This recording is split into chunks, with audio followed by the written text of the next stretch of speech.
जम्मू कश्मीर में एलओसी और international border के पास पाकिस्तानी ड्रोन दिखने की से हड़कंप सुरक्षा बलों ने की कई राउंड फायरिंग, जिसके बाद वापस लौटे पाकिस्तानी ड्रोन। ऑपरेशन सिंदूर के बाद पहली बार एक साथ इतनी संख्या में दिखे पाकिस्तानी ड्रोन। एलओसी और इंटरनेशनल बॉर्डर पर हाई अलर्ट, एजेंसियां भी पूरी तरह से एक्शन मोड में। जम्मू और राजौरी के नौशेरा सेक्टर में दिखे पाकिस्तानी ड्रोन, सांबा जिले के रामगढ़ सेक्टर और पुंछ जिले के मनकोट सेक्टर में भी दिखे। चप्पे चप्पे पर चल रहा है सर्च ऑपरेशन। पीएम मोदी आज अहमदाबाद में जर्मन चांसलर फ्रेडरिक मर्ज से करेंगे मुलाकात। दोनों नेता साबरमती आश्रम भी जाएंगे। 2 दिन के भारत दौरे पर हैं पहुंचे German chancellor. PM Modi German chancellor के साथ साबरमती रिवरफ्रंट भी जाएंगे। अंतर्राष्ट्रीय पतंग महोत्सव में भाग लेंगे। पीएम मोदी और फ्रेडरिक मर्ज के बीच गांधीनगर के महात्मा मंदिर में द्विपक्षीय वार्ता होगी। भारत जर्मनी रणनीतिक साझेदारी में हुई प्रगति की करेंगे समीक्षा। दोनों नेता क्षेत्रीय और वैश्विक महत्व के मुद्दों पर बातचीत करेंगे। दोनों देशों के बीच ऊर्जा और रक्षा समेत कई अहम समझौतों पर लग सकती है मोहर।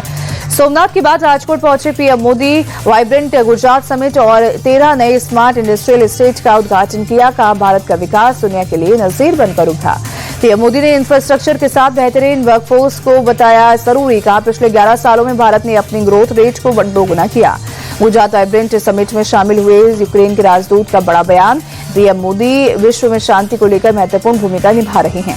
अहमदाबाद को प्रधानमंत्री मोदी की बड़ी सौगात, मेट्रो फेज 2 के नए रूट का किया उद्घाटन। रोड शो के दौरान पब्लिक का हुजूम उमड़ा। राष्ट्रीय युवा दिवस के अवसर पर पीएम मोदी आज विकसित भारत यंग लीडर्स डायलॉग 2026 के समापन सत्र में लेंगे हिस्सा। दिल्ली के भारत मंडपम में आयोजन।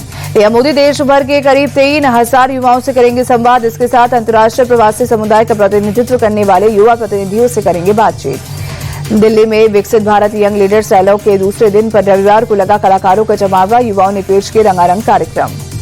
अंतरिक्ष के क्षेत्र में आज एक और बड़ी छलांग लगाएगा इसरो। PSLV C62 मिशन के तहत सैटेलाइट EOS-N1 अंतरिक्ष में भेजेगा भारत। साल 2026 की है लॉन्चिंग पहली।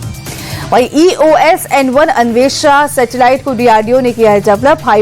हाइपर स्पेक्ट्रल अर्थ ऑब्जर्वेशन वाला ये सैटेलाइट सीमा निगरानी, छिपे लक्ष्य की पहचान और पर्यावरण मॉनिटरिंग में लाएगा क्रांति। EOS-N1 के अलावा आज 14 दूसरे पिलॉट को भी अंतरिक्ष में स्थापित करेगा इसरो। सुबह 10:17 पर श्रीहरिकोटा स्पेस पोर्ट से होगी लॉन्चिंग। ईडी की याचिका पर आज सुप्रीम कोर्ट में होगी सुनवाई। बंगाल में आईपैक के खिलाफ ईडी की कार्रवाई में बाधा पहुंचाने पर जांच एजेंसी ने दाखिल की है याचिका। पश्चिम बंगाल SIR को लेकर दाखिल याचिकाओं में आज सुप्रीम कोर्ट में सुनवाई। TMC सांसद जरेक ओब्रायन ने एक नई अर्जी की दाखिल। योग्य मतदाताओं के नाम हटाने का लगाया आरोप। बंगाल में नेता विपक्ष शुवेंदु अधिकारी पर हुए हमले को लेकर गृह मंत्रालय में गंभीर, पूरे मामले की डिटेल रिपोर्ट मांगी। वीडियो फुटेज के आधार पर हो सकती है कार्रवाई। शुवेंदु अधिकारी पर हमले को लेकर बीजेपी आग बबूला रविशंकर प्रसाद बोले, बंगाल में दीदी के इशारे पर खुलेआम गुंडाराज, आरोपियों को बचाने में लगी पुलिस।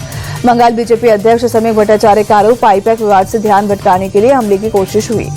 कांग्रेस नेता अधीर रंजन चौधरी भी ममता पर भड़के। कहा, चुनाव जीतने के लिए TMC गुंडागर्दी पर उतरी है। बंगाल में हर रोज की कहानी।